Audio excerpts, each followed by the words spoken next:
My name is Isabella, and I want to tell you how my mother's new husband tried to erase me from my own life, and how I made sure he and his son learned a lesson they would never forget. When I was younger, my mother gave me an apartment. It was not just some small gift, it was the foundation of my independence. She told me that I could live there alone, grow into my own person, and after a few years we would re-register the apartment in my name, so it would officially belong to me. I loved that place from the moment I moved in. I decorated every corner, filled it with furniture I picked myself, and created a home that reflected who I was. It became my sanctuary, a safe space where I could live without anyone dictating how I should act or who I should serve. For a while, life was stable. I stayed in touch with my mother, but I kept some distance because I did not want to interfere with her personal choices. When she remarried, I congratulated her and politely acknowledged her new husband. He brought his son into her life, and they started living together. I did not interfere in their household, because I was busy with my own. I thought we had an unspoken understanding. She had her family, and I had my independence. That all changed one afternoon when there was a knock at my door. When I opened it, my mother's husband was standing there with his son beside him, and both of them looked far too comfortable for what they were about to say. He looked me in the eyes and said, as if delivering an order, that I needed to move out because from now on his son would be living in this apartment. He went on, explaining that his son had long needed his own space, and my mother had decided this was the right solution. I could hardly process the words. My own mother had supposedly told him to come here and evict me, to take away the only place I felt secure, and to hand it over to someone who had no claim to it. I felt a wave of shock so strong it left me speechless for a moment. Anger followed quickly after. This was my home. I had built it piece by piece, and no one had the right to take that away from me. If they wanted me gone, I would not leave quietly. I made up my mind that I would strip the place of everything I had brought into it, down to the last detail. Over the following days, I began the process of reclaiming every single thing that belonged to me. The bed where I had slept so peacefully, the sofa I had chosen after weeks of searching, the table where I had studied and eaten, all of it was carried out. I packed up my dishes, my decorations, my clothes, and the small things that gave the apartment life. Then I went even further. I unscrewed the light fixtures and took them down.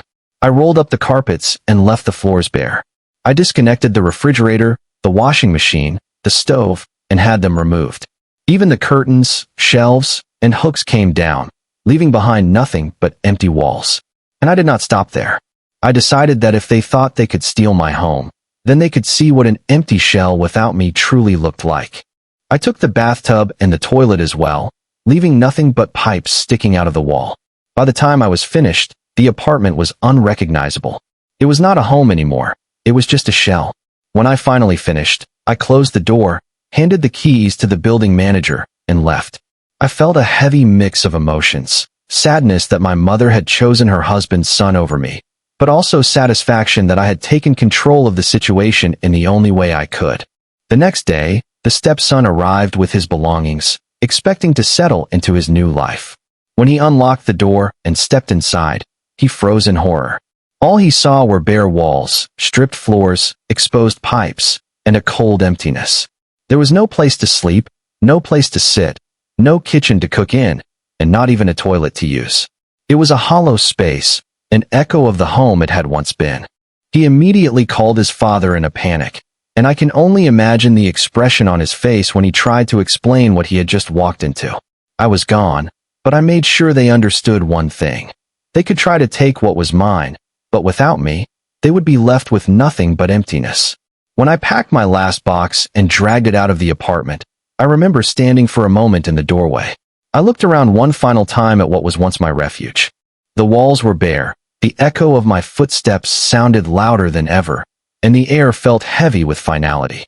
I thought of all the evenings I had spent here reading on the couch, the mornings I had brewed coffee in the kitchen I had carefully designed, and the quiet nights where I felt safe and untouchable. Now it was stripped down to nothing but cement and plaster, as lifeless as the people who had tried to steal it from me. I closed the door slowly and let the lock click shut. That sound felt like the end of a chapter one had never wanted to write, but one I had been forced to finish. The stepson arrived not long after. He walked in carrying bags and a sense of entitlement that had been nurtured by both his father and Heartbreakingly, my own mother. He expected to be handed a fully furnished home on a silver platter, a space where he could stretch out and play pretend adult without ever having earned it. Instead, he opened the door and was met with a sight that would have unsettled anyone. An apartment that looked abandoned, gutted, and stripped of its very soul. The shock hit him instantly. The silence of the space was deafening, and he stood frozen as his mind tried to reconcile what he had been promised with what he was seeing. Panic set in quickly. He dropped his bag and immediately pulled out his phone. His hands were shaking as he scrolled to his father's number and pressed call, his voice already trembling before anyone even picked up. He started blurting everything out the moment the call connected. How the apartment was empty, how there was nothing inside, not even a toilet, how it looked like no one had ever lived there. He was rambling, scared, desperate for reassurance. But he had not noticed that it was not his father who answered the call. It was my mother. She listened silently at first, not recognizing that the nervous, panicked voice on the other end was her stepson. She let him speak, and in those frantic moments he revealed more than he should have. He confessed that he had been told the apartment was ready for him, that he expected to move in, but instead it was hollow. He described every missing thing, his fear pouring out in a rush of words. Then my mother's voice broke the flow. Calm but sharp, she asked him what he meant by the apartment being empty. There was a pause, the kind of pause that tells you someone's blood has just run cold. He froze, realizing too late who was on the other end of the line. His breathing quickened, panic took over, and without another word he hung up. That single act told my mother everything. She knew me well enough to understand what had happened. She had raised me, after all. She had seen me build that apartment into a home piece by piece, and she knew I had bought and installed nearly everything inside with my own money and effort. She realized in that instant that by siding with her husband and letting him demand the apartment for his son, she had forced me into a corner. And when I am pushed into a corner, I do not come out weak. I come out with a vengeance. From what I later heard, my mother sat in stunned silence after the call ended. She understood that her daughter, the one she thought she could easily displace, had sent a message without speaking a word to her directly. I had not argued. I had not begged. I had not cried. I had acted, and the result was a bare apartment and a humiliated stepson who had nowhere to go. As for the boy himself, he was shaken to the core. He had expected to step into comfort, and instead he was standing in a carcass of a home. He looked around desperately, trying to make sense of it. The longer he stood there, the worse it became. The rooms echoed with his movements. The air felt unwelcoming, and there was not even a working bathroom. He tried to call his father again, but shame stopped him. He could not admit so soon how badly things had gone wrong. He picked up his bags, dragged them back out the door, and wandered off in search of a place to go, his dreams of independence crushed before they even began. The irony of it all was not lost on me. They thought they could erase me, that I would simply give up my life because my mother's husband decided his son needed it more. They imagined I would be obedient, that I would accept betrayal without resistance. But what they found instead was the harsh reality that my independence was built on more than my mother's permission. It was built on my work, my investment, my identity. And when they tried to steal that, I showed them exactly what remained when you strip away what I had given. The fallout began quietly, but spread quickly. My mother, now caught in an impossible position, had to face the anger of her husband, who wanted to know why his son had been humiliated. She also had to face her own guilt for betraying me and realizing that I had exposed the consequences of her choice in the most undeniable way possible. No excuses, no justifications, just the cold truth staring her in the face. Meanwhile, the son's embarrassment became the talk of his small circle of friends. He had told them confidently that he was moving into his own apartment, and now he had to admit that the place was uninhabitable. It gnawed at his pride, and the shame only deepened his resentment toward me. But resentment changes nothing when the truth is as obvious as bare walls and missing fixtures. For me, it was liberating. I had not lashed out with words. I had not pleaded for fairness. I had acted decisively, and that action spoke louder than anything I could have said. They wanted to write me out of my own story, but I reminded them that without me, there was no story at all. The apartment was not a gift they could reassign. It was a reflection of me, and when I left, I took everything that mattered with me. That night, I sat in my new space surrounded by the furniture, the appliances, and the belongings that had once made the apartment feel alive. And I smiled, because while they stood in ruins of their own making, I was still whole. Update 2. After the disastrous phone call where her stepson hung up in fear, my mother began to unravel the truth. She sat in silence for a long time, piecing everything together in her head, until the realization hit her with full force. Her daughter had been cast aside at the insistence of a man who had no right to dictate such things, and now her stepson had been humiliated because of that arrogance. The apartment that was meant to be my independence had been stripped bare, and it was entirely her husband's doing. When he returned home later that day, my mother's patience snapped. She was furious, and she let it show in a way I had rarely seen before. She demanded to know what gave him the right to decide that her daughter should be evicted from her own apartment, to toss me aside as if I was some obstacle in his family's path. She was not just angry, she was ashamed of herself for letting it get that far, and that shame turned into rage directed at the man she had trusted. But he was not the type to take responsibility. Instead of admitting his mistake, he exploded in return. He raised his voice, not just defending himself, but lashing out at me through his words. He accused me of being ungrateful, of not appreciating the family that he and my mother had supposedly built. He painted me as selfish for taking all the furniture, all the appliances, everything that had been inside those walls, as if my decision to strip the apartment down was an act of cruelty rather than a defense of what was mine. He framed it as if I had betrayed them, rather than them betraying me. My mother was stunned. She had expected excuses, maybe a poor attempt at justification, but what she received was venom directed at her own daughter. Hearing her husband rage about how I was spoiled, ungrateful, and undeserving of the life I had built lit a fire in her. She finally saw the situation with clear eyes. He had not cared about me from the beginning. To him, I was disposable, an obstacle to be removed, so that his son could step into comfort without lifting a finger. Her anger boiled over. She shouted back at him, not holding anything in.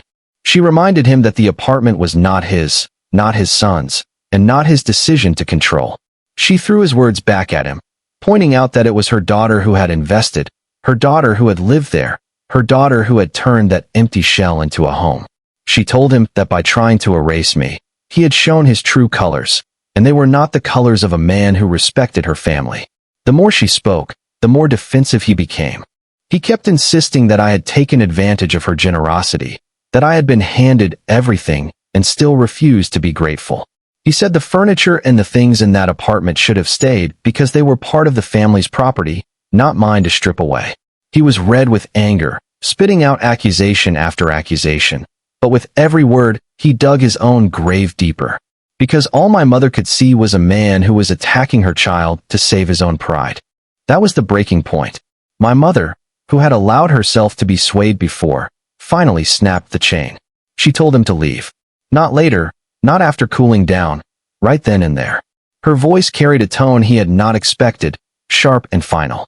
She told him that if he thought her daughter was nothing but an inconvenience, then he had no place in her life. She did not want to hear another excuse, another accusation, or another word about gratitude. She had seen enough. He tried to fight back, shouting that she was making a mistake, that she was choosing a daughter who had just humiliated the family over the man she had married. But she was unmoved. The betrayal she had allowed to happen had opened her eyes, and she was not going to let him twist it further. She pushed him away, telling him to get out before he said something that could never be taken back. In that moment, the house that had once seemed like a shared space became hostile for him. My mother's fury filled every corner, and he could not withstand it. For the first time, he realized that his power in her life was not as solid as he thought. He had overplayed his hand, and now he was being shown the door. He left in a storm of anger, but underneath it all was humiliation, because he had been rejected not just by me, but by the woman he thought he could control. The aftermath was brutal for him. My mother's trust in him was fractured beyond repair. She could not forgive the way he had spoken about her daughter, the way he had reduced me to an obstacle instead of family. She replayed his words in her head, each one a reminder of how wrong she had been to allow him to dictate anything in the first place. As for me, I heard about all of this through whispers and retellings, but I did not need the details to know how it ended. I knew the moment I decided to strip the apartment bare that I was reclaiming my place in the story. And now, even my mother had recognized that the man she had trusted had crossed a line he could never return from. What began as an attempt to erase me ended as a disaster that tore their household apart. My silence, my decision to act rather than argue, had spoken louder than any fight could have. The apartment was empty, but in that emptiness, the truth became impossible to ignore. Update 3. When my mother finally reached her breaking point and told her husband to leave, it was as if a storm had torn through their home and stripped everything bare, much like I had done to the apartment. The shouting, the accusations, the betrayal, it had all culminated in one decisive act. She sent him away, and with him went his son, dragging behind him the humiliation of walking into an apartment he thought would be his only to find it gutted and useless. They left with bitterness in their voices and anger in their hearts, but they left all the same. My mother did not chase them. She did not run after them with apologies or attempts to fix what was broken. She stood firm in her decision, and for the first time in a long while, she thought about me first instead of the man she had chosen. In the days that followed, the silence in her house was heavy. For years she had built her life around that man, his presence filling her days and his son becoming part of her routine. Suddenly it was gone, and she was left with the echo of what she had allowed to happen. She thought about the phone call, the panic in her stepson's voice, and the image of him standing in a hollow apartment that had once been filled with life because of me. And then she thought about the way her husband had shouted about me, tearing me down with words that no mother could forgive. The guilt she carried was sharp and unrelenting. One evening she called me. Her voice was not sharp, not demanding, not dismissive like it had been when she first allowed her husband to dictate my future. It was soft, tired, and heavy with regret. She told me that she had made a mistake, that she should never have let anyone make me feel like I was disposable. She admitted that she had been blinded by her desire to make her marriage work, and in doing so she had betrayed me. She said she was sorry, truly sorry, and she wanted to make it right. I listened in silence, letting her words wash over me. Part of me wanted to hold on to the anger, to remind her of how easily she had been willing to cast me aside. But another part of me, the part that still remembered the mother who had once given me the apartment as a promise of independence, wanted to believe her. She told me she had already taken the steps to fix what she had broken. She had gone to the notary and completed the paperwork to officially and completely transfer the apartment to my name. There would be no more delays, no more promises of re-registering it in the future, no more lingering uncertainty. It was mine in full, indisputable, permanent. When I held those documents in my hands for the first time, I felt a wave of relief I had not realized I was holding back. The apartment was no longer a battleground. It was no longer something that could be dangled over my head or stolen from me by someone who thought they had more power than they did. It was mine, legally and entirely. My mother had given me back what she had almost taken away, and in doing so, she gave me back my trust in her. I looked at her, and I saw the sincerity in her eyes. She had chosen me this time, not out of obligation, but out of recognition that she had failed me before and was determined not to fail me again. I felt the anger that had been weighing down my chest loosen its grip, and for the first time since this entire ordeal began, I let myself forgive her. I told her that what mattered most was that she finally saw the truth, and that from this point forward we could rebuild what had been damaged. Life after that shifted in a way that felt both subtle and profound. With her husband and his son gone, the atmosphere was lighter. There was no constant tension, no underlying fear that I would be treated as an outsider in my own life. My mother and I began to spend more time together, rebuilding the bond that had been fractured. She visited me in the apartment, now fully mine, and we shared meals and long conversations. For the first time in a long while, I felt like I had my mother back. As for her former husband and his son, they faded from our lives like a bad memory. They had tried to uproot me, to take what was mine, and in the end, they were the ones who lost everything. They left with nothing more than bitterness, while I remained standing with my independence intact and my relationship with my mother repaired. In the end, what began as an attempt to erase me turned into a lesson for everyone involved. My mother learned the cost of betrayal and the value of loyalty to her own blood. I learned that sometimes silence and decisive action can speak louder than any argument. And the man who thought he could control everything learned that his arrogance had no place in our lives. Now, when I sit in my apartment, I feel a peace I had not felt before. The walls no longer hold the memory of betrayal, but of victory and reconciliation. My mother and I live without the weight of unwanted voices dictating how our lives should unfold. We live quietly, peacefully, and with the understanding that no one will ever come between us again. The story ended not with me losing what was mine, but with me gaining it fully, and with my mother by my side once more. And that, in the end, was the greatest revenge of all.